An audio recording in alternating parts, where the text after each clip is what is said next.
Hoje Money Report está no Kura, que é um izakaya, uma nova tendência da gastronomia japonesa, que vai ser inaugurado no dia 30 pelo Marcelo Fernandes, que é dono de inúmeros restaurantes de altíssimo nível aqui em São Paulo. E nós hoje vamos conversar com o Marcelo sobre esse novo empreendimento. Marcelo, muito obrigado por receber a gente. Que prazer. Estou bem aqui, feliz em estar com você. Obrigado por você estar fazendo esse momento aqui pré-inauguração. Na verdade, final de obra, né? A gente está aqui ainda na retinha final, montando o restaurante.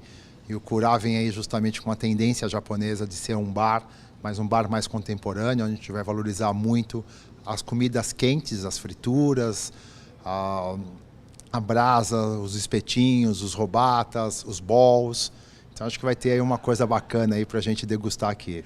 Izakaya é uma espécie de bar japonês, é isso? Izakaya é um bar japonês, né? Então isso nasceu lá atrás, quando os japoneses perdiam um metrô ou acabavam saindo do trabalho, eles iam em busca de ter uma pequena confraternização, porque o trabalho era muito desgastante, era muito austero, aquela coisa muito...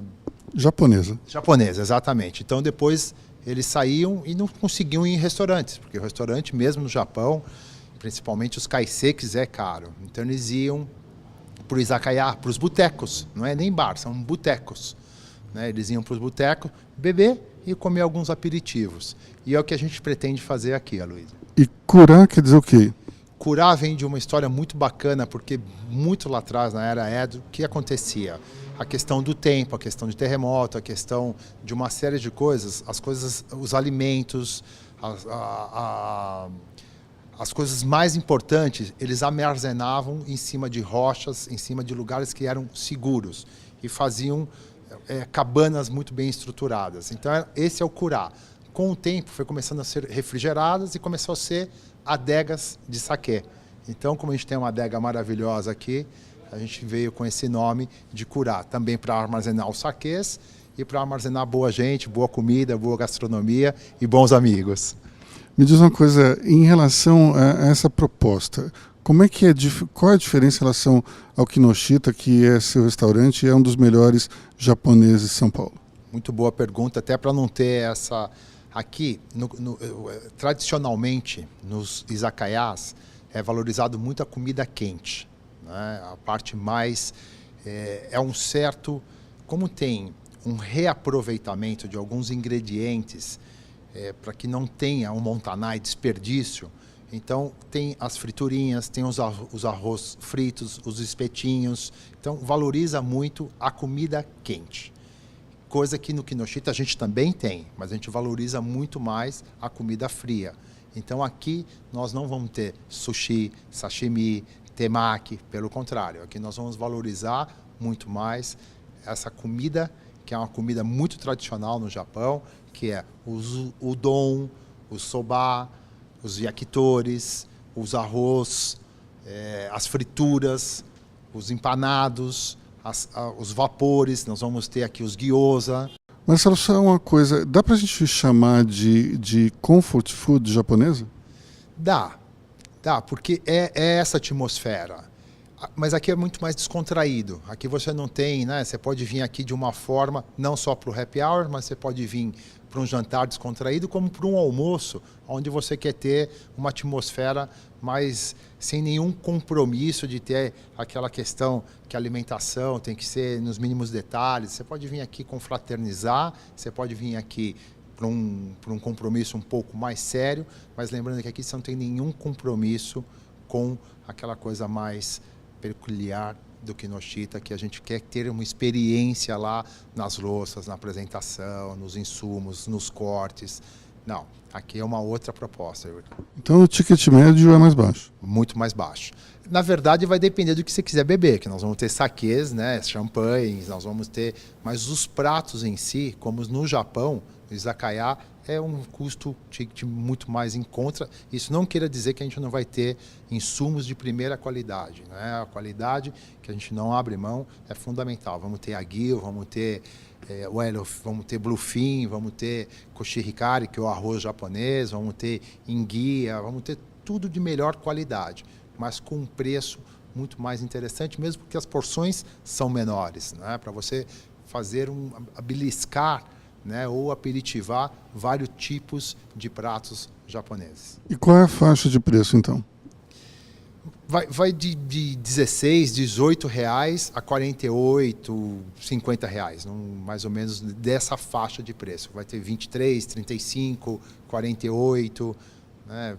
Começa com 12, 16, né? Os espetinhos, que normalmente espetinhos de legumes, espetinhos de coraçãozinho, de moela, com os molhinhos de tarê. Então para comer sair bem aqui, você vai gastar 50, 60 reais e vai ficar muito nutrido, satisfeito, sem bebida. A bebida sabe como é que é. Você vai tomar um uísque japonês, aí o ticket médio sobe mesmo. Você estava falando em udon. Qual é a diferença entre udon e lamen? Muita gente acho que não sabe fazer essa distinção. Boa pergunta também. O udon é uma massa mais grossa, é uma massa que a gente serve ela com mais consistência. E o caldo do udon é um caldo mais leve. O lamen já tem que ser a massa mais fina e um caldo mais potente. E é quente, né? É um caldo que realmente exige ter o seu teor de temperatura maior. O udon, nós vamos até fazer uma brincadeira aqui de um udon frio, com ovos de bacalhau. Então esse aí vai ser uma sensação. É interessante. É a massa mais grossa, a massa branca, né? A massa mais grossa. É interessante. Né? Um chefe especializado em fazer a massa na hora, aqui na hora, né? Diariamente, para amanhã, para o almoço e para o jantar.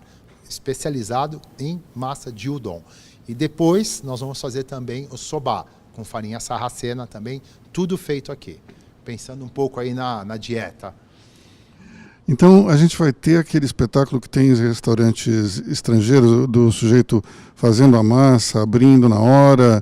É uma espécie de show do meio do restaurante. É um show mesmo, porque para fazer essa massa tem que ter realmente aí uma questão de habilidade, tem que ter uma questão de desenvolver a massa, para que ela não fique farinhenta, não fique aquela massa com rachadura. Então, é um show. Mas não vai ser aquele show como os chineses fazem, né? Mas vai ser sim feito na frente dos clientes aqui no restaurante.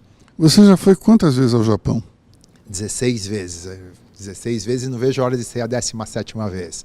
E nessas viagens que você fez, me conta uma experiência interessante que você teve no izakaya. Então, por isso que nasceu a proposta do izakaya. Numa comitiva que nós estávamos, cheio de protocolos, cheio de... Né, porque os japoneses, que eu admiro muito essa tradição, aí quando terminou do ministério lá, falou assim, depois nós vamos para um karaokê, e depois do karaokê nós vamos para um izakaya. E aí que era super rigoroso, com uma postura totalmente...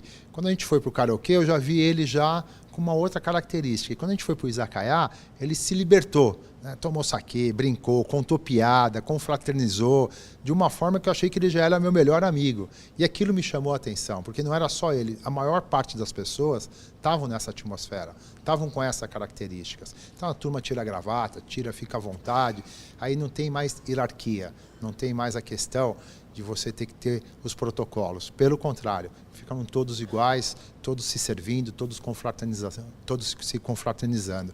Isso me chamou a atenção e por isso que sempre fiquei com a vontade de fazer um projeto desse aqui no Brasil. Aí as coisas foram acontecendo e no ano passado, quando eu estive no Japão com o pessoal da Kikkoman, que é o shoyu que a gente vai ter aqui, que é um shoyu japonês centenário, que é maravilhoso, que fornece para a família imperial, que é a base dele que nós vamos usar aqui. Eles me incentivaram muito a fazer um izakaya aqui, mas que eu tivesse aproveitando todas as nuances das culinárias japonesas, que todo mundo que imagina que no Japão é só sushi e sashimi, que não é.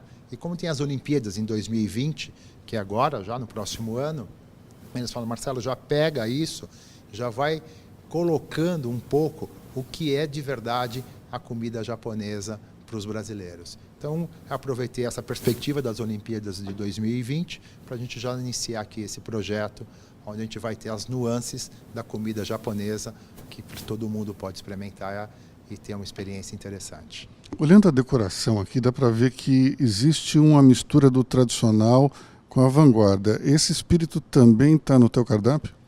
Também, nós vamos trabalhar, mas você tem as observações, por isso que eu fico muito impressionado, Luiz, como você consegue ter essa percepção. Isso foi importante, a gente teve vários artistas japoneses, artistas brasileiros, mas com nuances japoneses, que quisemos justamente retratar isso. A gente tem o tradicional, que são de Kyoto, como também a arte mais contemporânea. E o cardápio vai ser exatamente isso. Nós vamos tropicalizar, vamos ter coisas que acabam sendo interessantes para nós aqui, como, por exemplo, uma coxinha com recheio de frango. Só que nós vamos fazer ao estilo japonês. Então vai ser um bolinho de frango, que vai ser incrível. É uma fritura que essa, tenho certeza, que todo mundo vai adorar, inclusive você. Então, para ficar bem com todas as correntes políticas, você deveria fazer um sanduíche de mortadela japonês também, né? Olha aí que boa. O pão, o pão no Japão é maravilhoso, mas não é muita tradição do japonês comer pão, né? Mas a gente vai fazer um tipo de uma massa, justamente como a gente tem um artesão de massa, não é um pão, vai ser um disco que a gente vai fazer um sanduíche de panceta. De panceta. Não, tem muita novidade aí, com mostarda, que é a mostarda, cara, é uma mostarda maravilhosa japonesa, que é surpresa, por isso que eu não quero te dar muita... Você tem que vir comer aqui, daí a gente faz mais uma edição dos pratos. A carta de bebidas também é um diferencial em todo o izakaya, né? Conta pra gente como é que vai ser aqui. Boa. A gente vai valorizar muito, obviamente, o sake, o shochu, o uísque japonês, mas também vamos ter os espumantes, vamos ter não aquela mixologia longa, nós vamos ter alguns drinks tradicionais japoneses e alguns drinks da nossa época. Uma Cuba Livre diferente, com uma pegada mais oriental. Nós vamos ter uma apresentação bem típica japonesa. Conta para nós a diferença entre o sochu e a bebida tradicional, que é o sake. O shochu é um destilado, que pode ser da batata, pode ser do cará, pode ser... Tem várias formas de você fazer. É uma bebida forte, potente, né? Chega a 40 graus de teor alcoólico, que é para você, é super digestiva, é uma delícia, mas que você, doses, né? Porque é muito alcoólico, mas é muito gostosa, muito saborosa. Ela não tem tanto olfato como o saquê. O saquê já é um fermentado, que vem do arroz, né? É uma questão que existe aí o teor alcoólico menor, mesmo aquele que tem adição de álcool etílico. Então é um contraste grande. 40% é quase um absinto, então, né? E tem shochu que chega a quase 48% de teor alcoólico, que é da batata roxa japonesa, que é um... Mas você vai bebendo de pouquinho, com uma pedra de gelo, que nós vamos ter essa pedra de gelo quadrada. É um êxtase, é maravilhoso. É uma dificuldade encontrar o shochu, justamente como tem um teor alcoólico muito grande, tem as suas restrições aqui no Brasil para poder ser importado. Então, eu estou até com dificuldade, mas eu consegui, junto com o importador, de ter algumas garrafas aqui para a gente. Eu lembro uma vez no Kinoshita que eu vi um espumante de saquê. Você vai ter isso aqui também? Vamos ter também, só que o espumante de saquê ele tem a sua temporada, né? Que é quando é a época que você está terminando de fazer o saquê. Então, você tem... Ele é muito novo, ele é jovem, né? Então, você tem que vir climatizado do Japão. Então, nós vamos ter, mas isso é no segundo semestre. Isso é próximo de outubro que nós vamos ter aqui. Nós vamos fazer um festival desse espumante aqui no Curá. Agora, para terminar, por que o japonês gosta tanto de uísque? Explica pra gente. Eu não sei se isso vem um pouco da questão do frio, não sei se é não sei te explicar, mas eu sei que eles gostam muito de uísque, mas eles gostam muito mais do conhaque. É impressionante o consumo do conhaque. Eles consomem muito conhaque, com gelo, no drink e puro. Eles terminam a refeição, eles fazem questão de tomar um conhaquezinho e o uísque também, mas eu vejo, né, mais consumo de conhaque, por incrível que pareça, Luiz. Então é uma coisa mais voltada para o destilado mesmo, né? Para o destilado. Eles têm um consumo maior de destilado. Talvez porque seja menor, ou as doses sejam... é uma boa pergunta. Eu vou pesquisar e com certeza vou te trazer essa resposta. Em termos de cerveja, vai ser as tradicionais ou tem alguma novidade? Vamos ter novidades, sim. Inclusive a gente está vendo aí com um parceiro da gente desenvolver um sake beer, uma cerveja com saquê, com exclusividade aqui para o Curá. Então eu tenho conversado bastante com o pessoal da COI, vamos ver se a gente consegue trazer essa novidade para que a gente tenha aqui essa degustação. Eu acho que nós vamos conseguir sim ter uma cerveja artesanal com adição de saquê. O teor alcoólico dela vai ser com saquê, vai ser muito interessante. Tá numa boa evolução esse produto. Bom, e com essa novidade aqui a gente fica com uma conversa agradabilíssima com o Marcelo Fernandes e aqui no Curá. Tem uma coisa bacana.